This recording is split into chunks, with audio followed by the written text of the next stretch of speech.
Hey guys, this is Treezy and this is the Treezy podcast. Thanks for listening. Really appreciate it.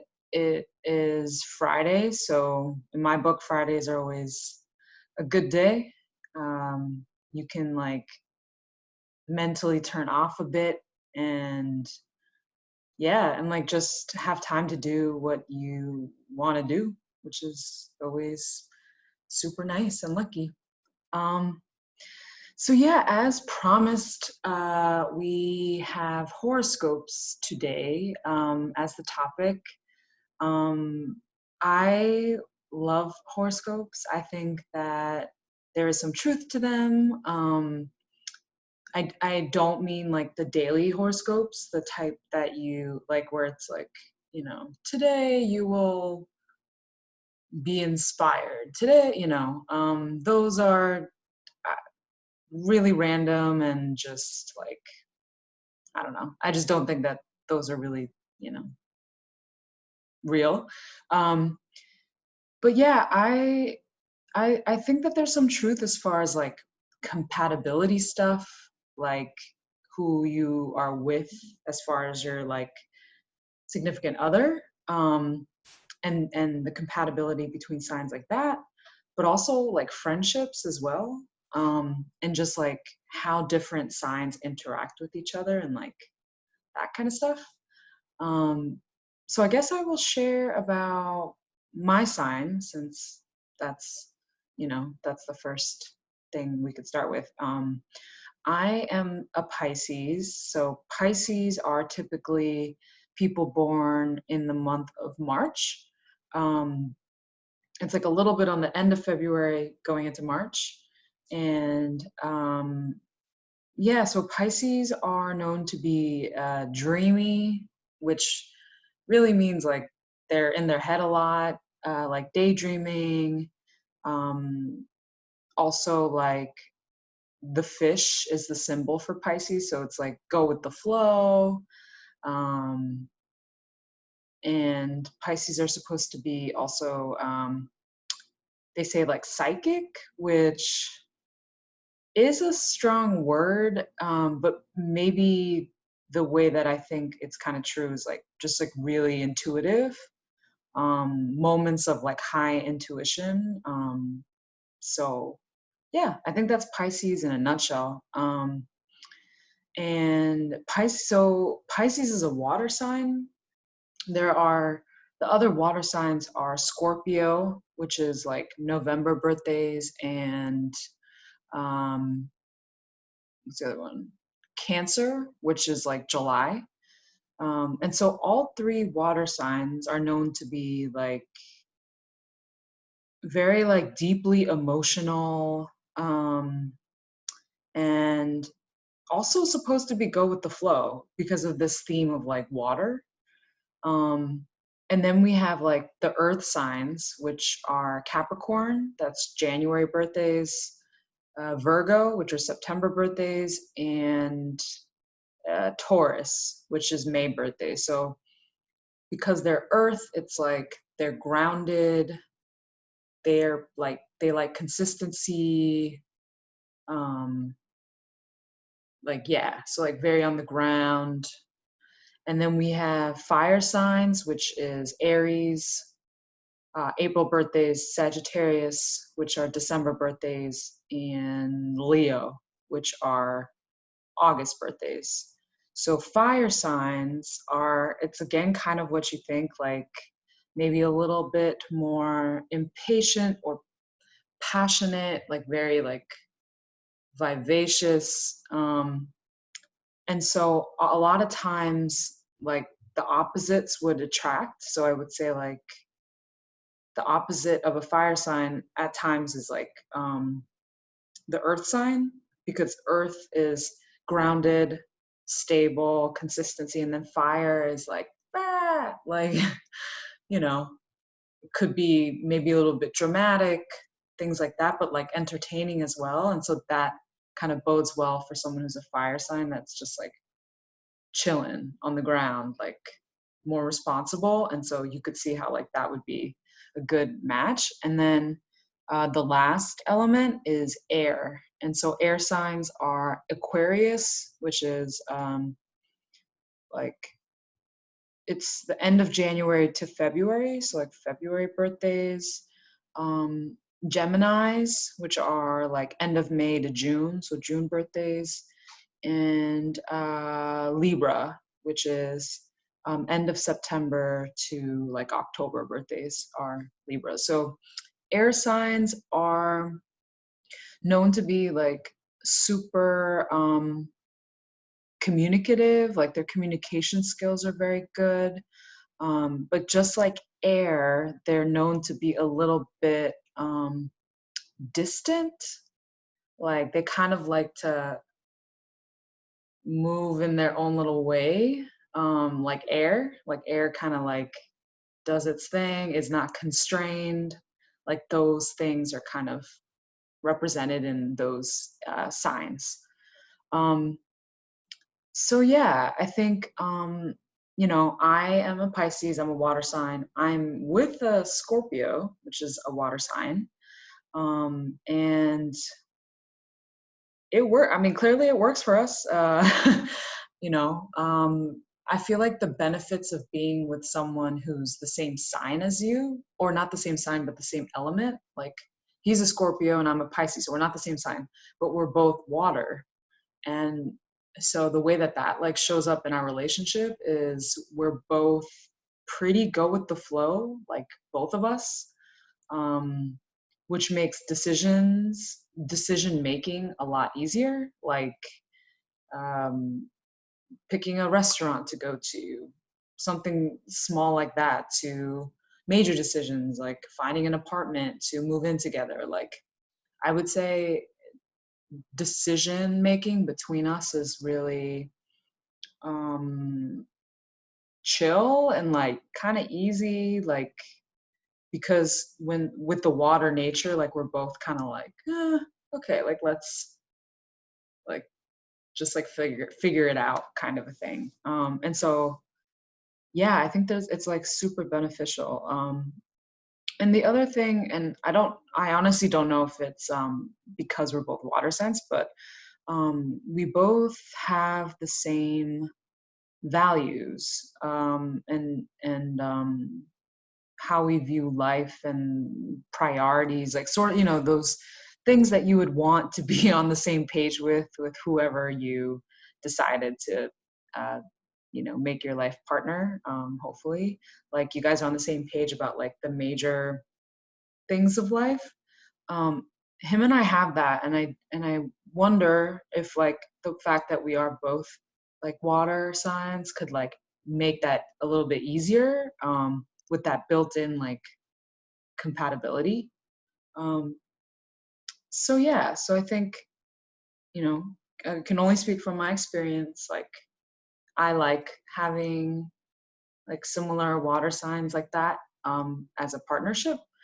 Um, Other partnerships that I've seen working, and maybe some that don't maybe work as well. Um, I don't think that air signs and water signs are like the most compatible. I don't see a lot of people who are like air signs with water signs. It's just not very common. I'm not really sure why. It's just not something that like I've seen with my friends or in celebrities and stuff like that. So yeah, not sure. Not sure why. Um, some other like famous people who maybe fulfill the theory of like the same signs being together. Kim Kardashian and Kanye West are both air signs. So yeah, two peas in a pod. They, you know, well, I mean, that's the fact that they're both into fashion. It's not really an air sign thing. That's just like us, just a coincidence. But yeah, they're both air signs, and you know, I don't know if I could speak more on that. They're just both air signs. I was gonna try to like analyze their relationship. Um, And then who else would be similar signs or elements, and then they're together? Um, well, my mom and dad, my mom is a Libra, which is an air element. And then my dad is an Aries, which is fire. And so they work out. I mean, it's, there's been lots of ups and downs. They're good now, which is great. um, but yeah, I find that combination kind of common. Or there's some sort of attraction there. Like people who are Aries, like have gravitate towards Libra and vice versa. In the case with my parents, I would say like my dad's sort of Aries, like passion, like being able to, he like says it how it is, is a bit bold, like kind of out there. And my mom like admires that about him because she isn't really like that.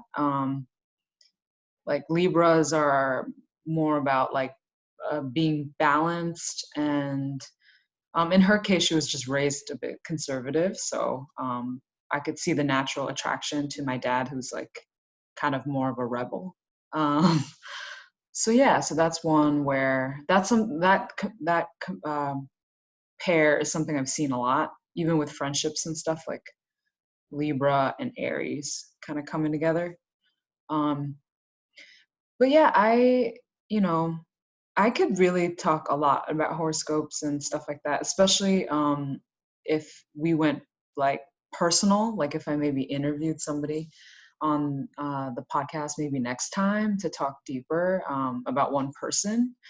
Um, I just think that there are some innate nature stuff, like your nature that happen like comes from your horoscope, but I also, in preparation of the podcast, I also Googled um, just the history of horoscopes and astrology. Like, where did it come from? Like, why is this even a thing?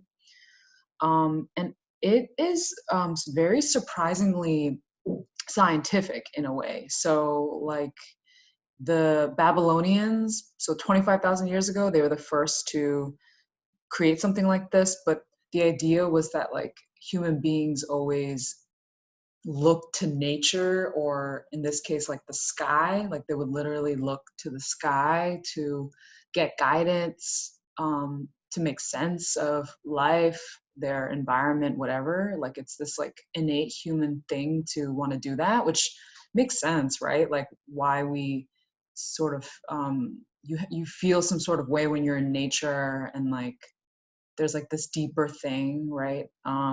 At least I definitely feel like that when I'm in nature and I see like trees and just there's nothing else. It's just all this like amazing, like beautiful growth. And it's also weird to think like as you stare at these like trees, like the fact that they're gonna be there even when we go, like we're no longer here, like trees remain, like nature, there's something like deeper about that. But anyway, um, yeah, so the Greek people after the Babylonians, they're the ones who kind of developed it further. And so the whole thing is like the earth rotates the sun, and as it does, it passes by the planets or something like that, or like there's a line. Ooh, I'm not describing it well, but it made sense to me the way they described it. Like if you, as the earth rotates the sun, like if you link up a line with the planets or something like that, like that's how they made astrology. So like each astrological sign is connected to a planet. I know Pisces is Neptune, I think, because it's supposed to be like dreamy, like weird colors, something like that. But yeah, so that's how they like measured the Earth's rotation around the sun, and then that's how they came up with these signs and also the symbols that each astrological sign has. So like Pisces is two fish, uh, Scorpio is a scorpion. They they called it those signs because of certain constellations that they saw in the sky, uh, based off of like where the Earth was around at the sun in the time. Um, so anyway, I think that's pretty cool. I think like, you know, I just connect to it. I like, I think it makes sense that people want guidance, period, and I don't know. I mean, I don't think you should take horoscopes and like, make that your defining factor in having a partner who's a certain sign, whatever. Obviously that's ridiculous and not promoting that at all. But um, I do think that there's just some truth to it. Like if you start paying attention to like what your friends' signs are and who you're attracted to and stuff like that, like you start to be like, huh, like that's not that surprising or um, you know, but definitely with the caveat of like ultimately, each person is an individual. Each person has cultural influences that made them who they are. Parents, family values, like so many things that shape us that like, I am not encouraging people to like take horoscopes in isolation because that's crazy. Um, but yeah, so I hope that was interesting. Maybe you'll go take a little look at your horoscope. Something that I think is fun and cool is something called the natal chart. If you guys have never done that, you just Google natal chart. It is a free. You could find free ones that are able to show it to you for free. But basically, your natal chart is like this thing that shows you where like you'll put in your name and like your birthday and the time you were born and the city that you were born in, and it's supposed to chart like there you just punch those things in and it literally says like okay go or whatever, click it, and then this like report shows up that shows you like where the where the sun was when you were born, where the moon was when you were born, where the planets were aligned in the sky when you were born, and how that impacts like your tendencies and like your nature. And so it like goes into each thing. Like it's super interesting. I will say like not all of it like I personally resonated with. There's certain things where I'm like, I don't think that's true about me. Um, but there's other stuff where you're like, that's pretty like true. Like that's pretty spot on. So it's just fun, just something to do. And um, if you guys want to do that, it's a natal chart. You Google it, they're free ones, so you can definitely do that. But yeah, I this is just one of my interests, and I would love to maybe try to find somebody to like talk one-on-one more about. And yeah, and I think the next podcast I wanted to do something a bit about like my background, my cultural heritage. It is in May. It is Asian American Heritage Month. So to me, that means like being able to share um, parts about my culture, and because I am Korean American, um, so sharing parts about my culture that I think people don't really know, particularly like uh, Korea's history as a country. Um, I'm really passionate about certain topics in the history, and I would just love to share that. So, in honor of my people's heritage and celebrating that. I would, like to do that for the next podcast. So yeah, you guys could look forward to that.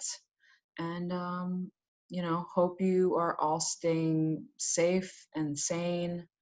Um, you know, this week I just felt very kind of emotional with the life that we're all living.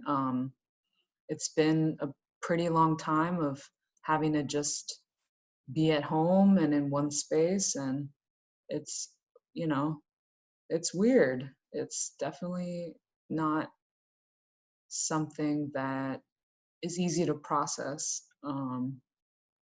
And, I think taking it day by day for sure is like the way to go.